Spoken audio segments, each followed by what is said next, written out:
You swore you'd never date someone like that again. You promised yourself this job would be different. You vowed that this time, you wouldn't explode in anger, wouldn't shut down emotionally, wouldn't sabotage something good right when it started working. And yet, here you are again. Same argument. Different person. Same crushing anxiety before success. Different opportunity. Same inexplicable urge to run when someone gets too close. Different relationship. It's like watching a movie you've seen 100 times, except you're the actor who forgot they're just reading the same script over and over. You feel like you're going insane. How can you know what you're doing wrong and still do it? How can you desperately want change and somehow end up in the exact same place? It's as if some invisible hand keeps dragging you back to scenarios you've already lived, emotions you've already felt, pain you've already endured. What if I told you this isn't a coincidence? What if I told you there's a reason, buried deep in your unconscious mind, wired into your neural pathways, encoded in your earliest memories, that compels you to repeat these patterns? And what if I told you that until you understand why you're trapped in this loop, you'll never break free? Welcome to the psychology of repetition. This is the story of why you can't stop reliving your past, and what it takes to finally write a different future. The repetition compulsion. Let's start with a man who discovered something disturbing about the human mind over a century ago. Sigmund Freud, for all his controversial theories, stumbled upon something undeniable while treating patients in Vienna. He noticed that his patients weren't just victims of their past traumas, they were actively recreating them. A woman abused by her father would marry an abusive husband. A man abandoned by his mother would choose emotionally unavailable partners who'd eventually leave him. Soldiers returning from World War I would have nightmares that forced them to relive their worst battlefield moments over and over. Freud called this the repetition compulsion, the unconscious drive to recreate unresolved conflicts, hoping that this time, the story will end differently. Think about that for a moment. Your unconscious mind isn't trying to torture you. It's trying to master the trauma. It's like a child who falls off a bike and immediately wants to try again. Except instead of a bike, it's your entire emotional life. And instead of learning to balance, you keep crashing in the exact same way. Here's where it gets darker. Freud realized that the repetition compulsion often operates against the pleasure principle, the idea that humans seek pleasure and avoid pain. People were choosing pain. Not consciously, of course. But somewhere deep in their psyche, there was a force stronger than the desire for happiness. The need to resolve what was left unfinished. Imagine you grow up with a parent who is impossible to please. No matter what you accomplish, it's never enough. You never receive the validation you crave. That wound doesn't heal, it festers. And your unconscious mind becomes obsessed with solving that equation. How do I finally become enough? So what do you do as an adult? You unconsciously seek out bosses, romantic partners, even friends who are impossible to please. You work yourself to exhaustion trying to earn their approval. You twist yourself into shapes that don't fit who you are. And when you inevitably fail, when they leave or criticize or remain indifferent, you feel that familiar ache. The same one from childhood. But here's the cruelest twist, that ache feels like home. Your unconscious mind mistakes familiarity for safety. It doesn't matter that the pattern is destroying you. What matters is that it's known. And the known, even when painful, feels safer than the unknown. You might be thinking, but I hate these patterns. I'm not choosing this. And you're right. Consciously, you're not. But your unconscious mind has a different agenda. It believes that if it can just recreate the original scenario and change the outcome, it can finally heal the original wound. A woman whose father left when she was 7 doesn't consciously think, I'm going to fall in love with emotionally distant men so I can prove I'm worthy of staying. But her unconscious mind is driven by that exact logic. If she can make this man stay, she can retroactively prove that she wasn't the reason her father left. She can rewrite the story where she's not abandoned, not unlovable, not defective. Except it never works. Because you can't heal a childhood wound through an adult relationship. You can't resolve your father's abandonment by making your boyfriend commit. You can't earn your mother's love by impressing your boss. The equation is unsolvable, but your unconscious mind will spend your entire life trying to solve it anyway. This is why you keep choosing the same type of person. Why you recreate the same conflicts. Why you sabotage relationships right when they're about to become real. Your unconscious is running a program installed decades ago, and it doesn't care that the program is destroying your present. It only cares about resolving the past. But the repetition compulsion isn't just psychological theory. It has a physical component. It's literally wired into your brain. Neural pathways and the comfort of familiarity. Your brain is the most sophisticated pattern recognition machine in the known universe. It's constantly looking for shortcuts, creating efficient pathways for repeated behaviors. Neuroscientists call these neural pathways connections between brain cells that strengthen with use. Every time you repeat a behavior, think a thought, or feel an emotion, you strengthen the neural pathway associated with it. It's like walking through a forest. The first time, you have to push through thick brush. But if you walk the same route every day, eventually you create a path. Then a trail. Then a highway. Your emotional patterns work the same way. Let's say every time you face criticism, you respond with defensiveness and anger. The first time this happened, probably in childhood, your brain forged a connection. Criticism equals threat, anger equals protection. As a child, maybe anger was the only tool you had to maintain dignity when a parent was belittling you. But here's the problem. Your brain doesn't distinguish between a genuine threat and a perceived one. It doesn't matter if your partner is offering gentle feedback or your boss is providing constructive criticism. The pathway is already built. Criticism triggers the threat response, which triggers anger, which pushes people away, which confirms your unconscious belief that you're unacceptable as you are. And every single time you repeat this pattern, you reinforce the pathway. You make it stronger, faster, more automatic.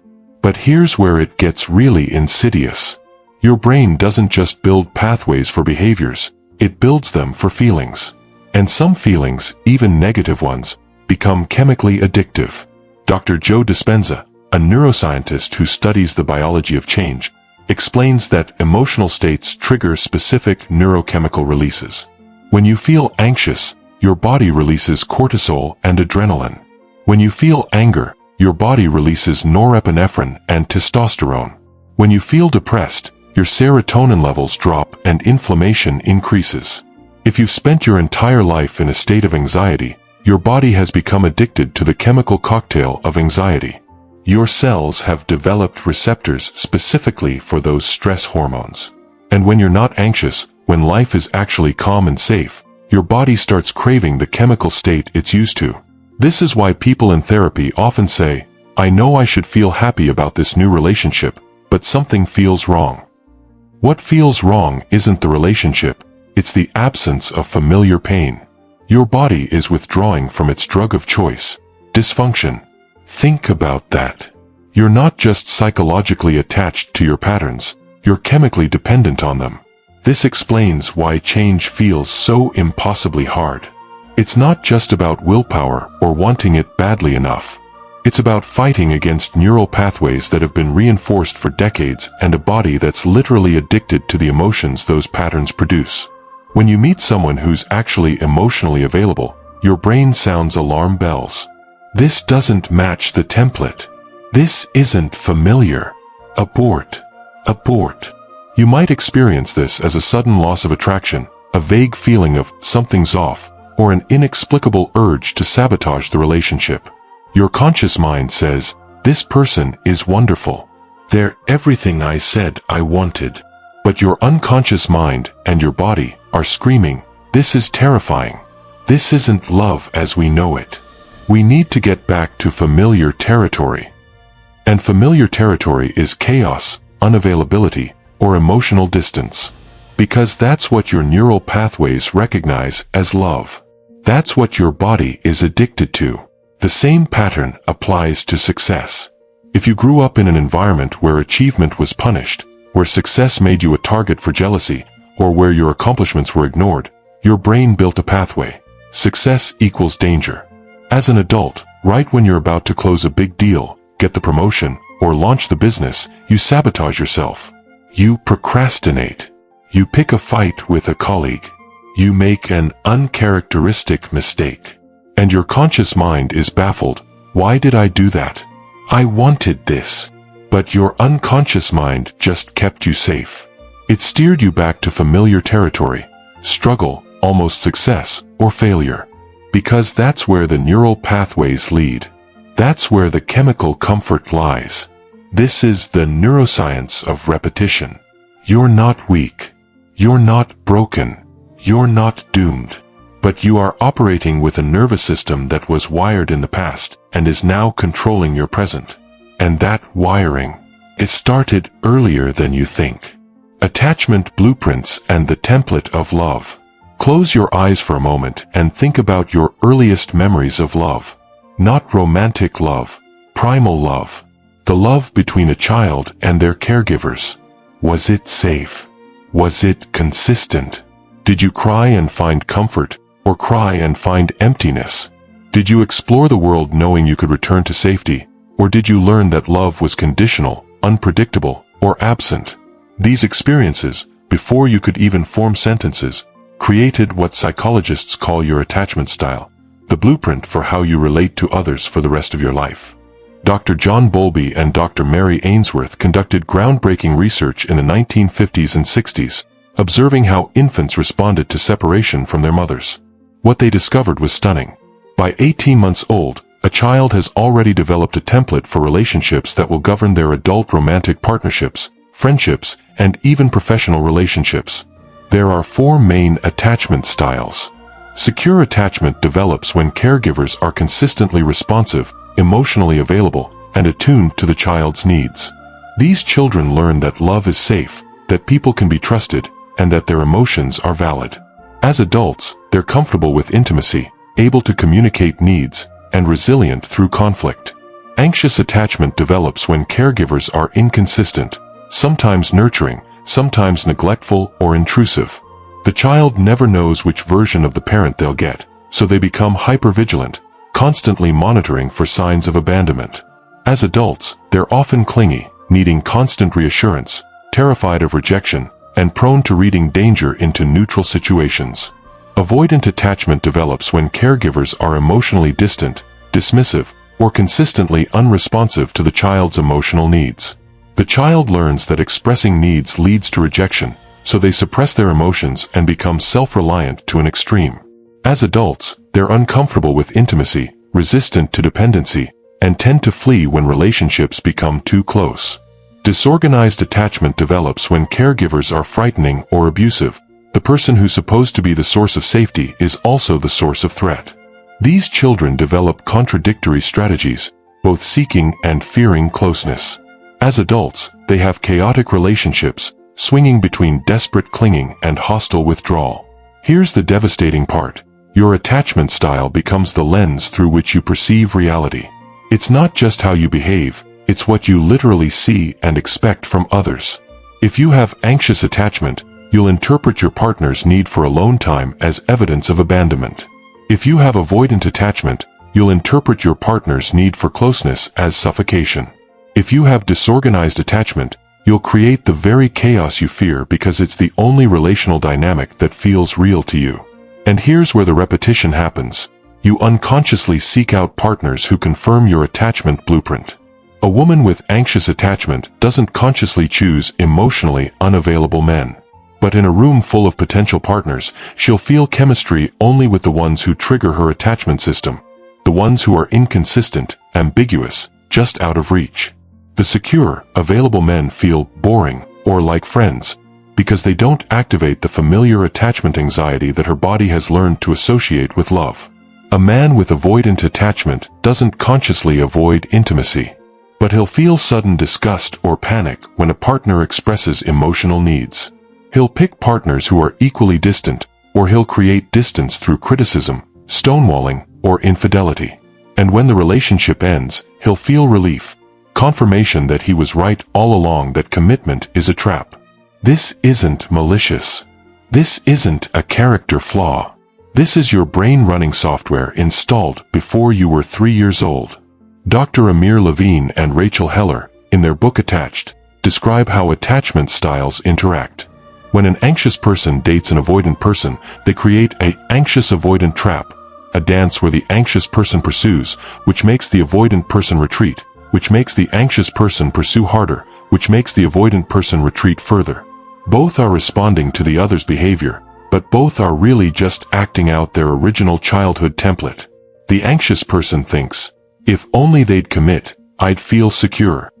The avoidant person thinks, if only they'd stop smothering me, I'd feel safe.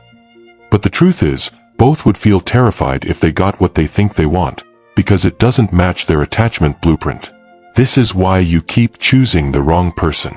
Your definition of chemistry is actually just your nervous system recognizing familiar attachment patterns.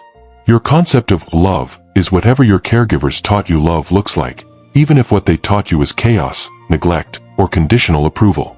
And until you update the blueprint, you'll keep building the same house.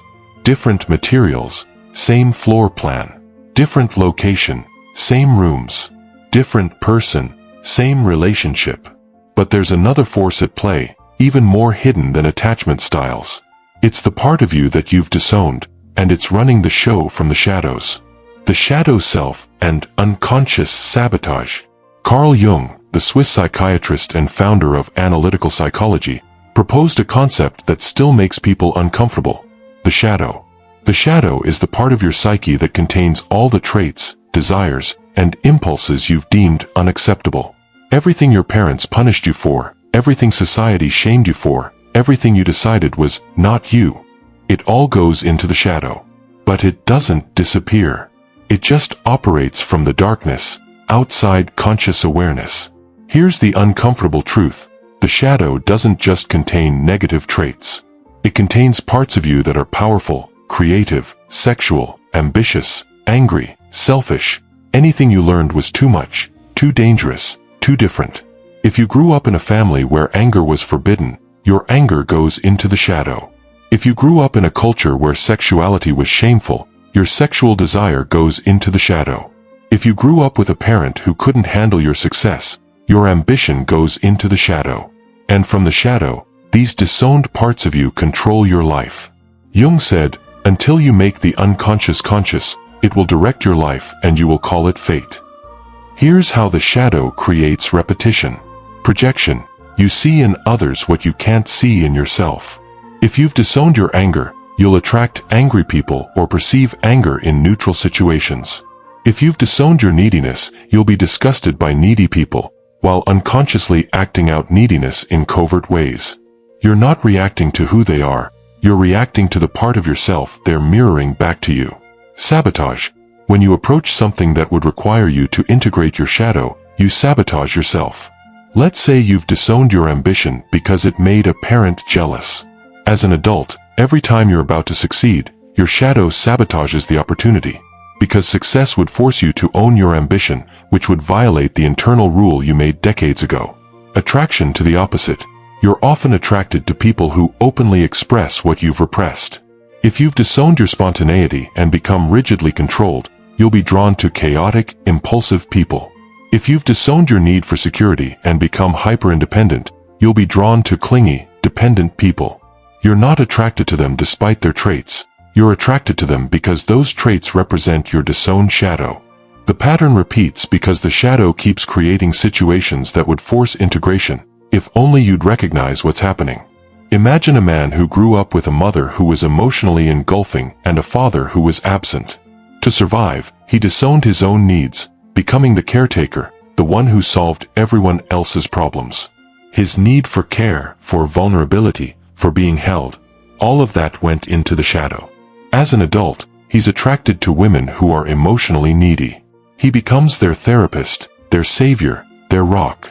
He tells himself he's generous, compassionate, selfless. But the truth is, he's living vicariously through their neediness. He's feeding his disowned need for care by caring for them. But eventually, he feels suffocated. He feels resentful. He doesn't understand why. After all, he's the one giving. But what he can't see is that he's rage at his own disowned needs. He's angry that no one cares for him, but he's chosen partners who are incapable of it, and he's constructed an entire identity around not needing care. So he leaves, finds another needy woman, repeats the cycle. And every time, he's playing out the same shadow dynamic, disowning his needs while being compulsively drawn to express them through others. Or consider a woman who grew up in a family that valued intellectual achievement above all else. Emotions were weakness. Vulnerability was pathetic. So she disowned her tenderness, her softness, her need for emotional connection. She became hyper-rational, successful, independent. As an adult, she's attracted to emotionally expressive but often chaotic men. She tells herself she wants a partner who's emotionally open, but what she really wants is to experience emotions through them without having to own them herself. And when their emotions become too much, when they cry, when they need her tenderness, when they make her feel, she becomes cold, critical, dismissive. She's punishing them for expressing what she's disowned in herself. And then she leaves, confirms that emotional men are weak, and finds another one. The pattern repeats because the shadow needs integration, but she keeps externalizing it instead. Jung believed the only path to wholeness was shadow work, the painful process of recognizing, owning, and integrating the disowned parts of yourself. Not acting them out unconsciously, but consciously choosing when and how to express them. This is terrifying work, because it means admitting you're not who you think you are. It means acknowledging that the person you've been criticizing in others is actually a reflection of yourself.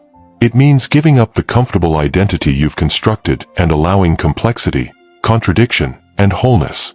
But without shadow work, you're doomed to repeat the patterns. Because the shadow will keep creating scenarios designed to get your attention. And if you keep ignoring it, it will keep escalating. Real-world illustration. The story of Maya. Let me tell you about Maya. She's not a real person, but she's a composite of patterns I've seen countless times. Maya is 34, successful, intelligent, and perpetually single. She wants a relationship desperately, but every relationship follows the same script. She meets someone. There's intense chemistry. For the first few weeks, it's perfect. Deep conversations, passionate connection, a feeling of finally being seen. Then, around the 3-month mark, something shifts. She starts noticing flaws. He's too available. He texts too much. He's too eager to commit. She feels suffocated. She picks fights. She becomes critical. She creates distance. And either she ends it, or her withdrawal drives him away. Then she feels abandoned, confirms that all men leave, and 6 months later, meets someone new. The cycle begins again. Maya has anxious avoidant attachment, a combination pattern. Her father was emotionally distant. Her mother was smothering and inconsistent.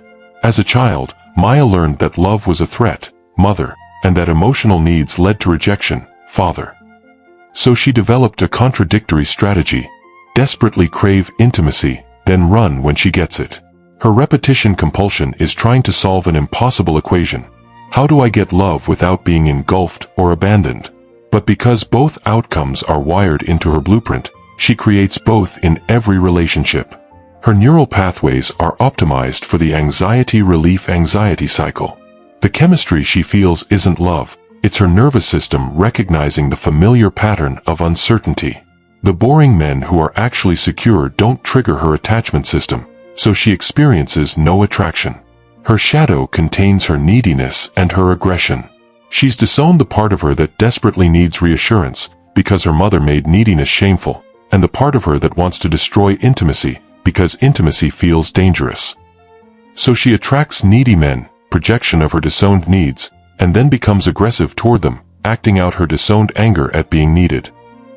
She knows all of this intellectually. She's been to therapy. She's read the books. She can describe her patterns perfectly. But knowledge doesn't break the cycle. Because the cycle isn't happening in her conscious mind, it's happening in her nervous system, her neural pathways, her shadow. Every relationship is the same relationship because she's bringing the same unconscious programming to each one. different person, same dance. And the truly tragic part is that a piece of her knows this. She can feel herself doing it. But she can't stop it. Until she can. Breaking the cycle. Here's the hope. Your brain is neuroplastic. Neural pathways can be weakened and new ones can be formed. Attachment styles can become more secure. Shadow content can be integrated. The chemical addiction to dysfunction can be broken. But here's the harsh truth. It requires something most people aren't willing to do. It requires you to stay present with discomfort, to override your automatic responses, and to choose the unfamiliar even when every cell in your body is screaming to return to the known. Awareness without judgment. The first step is seeing the pattern. Not just intellectually, but viscerally. You need to catch yourself in the act of repeating it. And this is harder than it sounds because your mind is a master rationalizer. When you're sabotaging a good relationship, your mind doesn't tell you you're sabotaging because this doesn't match your attachment blueprint. It tells you this person is wrong for you, or something just feels off. Your mind creates rational-sounding reasons for unconscious behaviors. You need to develop what psychologists call metacognition, the ability to observe your own thoughts and patterns without being consumed by them. You need to notice when you're acting out a pattern and name it. This is my anxious attachment being triggered, or this is my shadow sabotaging success, or this is my repetition compulsion trying to recreate my father's abandonment. Tolerate the unfamiliar. This is the hardest part. When you encounter a situation that doesn't match your template, a partner who's actually available, a success you didn't sabotage, a conflict you didn't escalate, your nervous system will panic. You'll feel wrong, anxious, suspicious. Your body will crave the familiar dysfunction. This is withdrawal from your emotional addiction. And you have to stay with it. Dr. Dispenza calls this crossing the river of change, the period where you're no longer the old you but not yet the new you. It's uncomfortable, disorienting, and every instinct tells you to go back. But this is where the new neural pathways form. You have to consciously choose the unfamiliar response. When your instinct is to run, you stay. When your instinct is to cling, you give space. When your instinct is to sabotage, you follow through. And every time you choose differently, you weaken the old pathway and strengthen a new one. Somatic release. Talk therapy alone often isn't enough because trauma and patterns are stored in the body. You need somatic practices, things that release the emotional charge stored in your nervous system. This might be somatic experiencing therapy, EMDR, breathwork, or even intensive physical movement. The goal is to discharge the accumulated stress and emotion that's keeping your nervous system locked in survival mode. Shadow integration. You need to do the terrifying work of owning your disowned parts. This means acknowledging the parts of yourself you've deemed unacceptable. Not acting them out destructively, but bringing them into consciousness and integrating them. If you've disowned your anger, you need to find healthy ways to express it. If you've disowned your neediness, you need to practice asking for help. If you've disowned your power, you need to take up space. This doesn't mean becoming someone you're not. It means becoming someone you are but have been hiding from. Secure relationships as healing. Attachment research shows that earned secure attachment is possible. Consistent exposure to secure relationships can actually rewire your attachment blueprint. But this requires you to choose differently, to date secure people even when they don't trigger intense chemistry, to stay in friendships with emotionally healthy people even when it feels boring. Over time, your nervous system recalibrates. What once felt boring starts feeling peaceful. What once felt safe starts feeling empty. Your definition of love updates. But this takes time. Neuroscientists estimate it takes 300 to 1,000 repetitions to build a new neural pathway, and 3,000 to 5,000 repetitions to replace an old one. That's not days. That's months or years of consistently choosing differently. Self-compassion through the process. You need to understand that you're not broken. You're not weak. You're operating with software installed during a time when you had no choice. Your patterns were adaptive in childhood. They kept you safe, helped you survive, allowed you to maintain attachment to caregivers even when they were inadequate. The pattern isn't the problem. The problem is that you're still running software designed for a reality that no longer exists. And updating that software is one of the hardest things a human can do. You'll fail. You'll relapse into old patterns. You'll repeat the cycle even after you swore you were done with it. That's not failure, that's neurobiology. The old pathways are still there, still strong. Every relapse is information, not condemnation. The question isn't whether you'll repeat the pattern. The question is, how quickly can you recognize it and course correct? The choice to repeat or rewrite. You've been living the same story in different settings. The characters change, the scenery shifts, but the plot remains identical. And it's not your fault that the story was written. It was written before you could read, before you could speak, before you could choose. But now you can choose. You can choose to see the pattern instead of being blind to it. You can choose to stay present with discomfort instead of fleeing to the familiar. You can choose to integrate your shadow instead of projecting it onto others. You can choose to build new neural pathways even when every cell in your body is pulling you back to the old ones.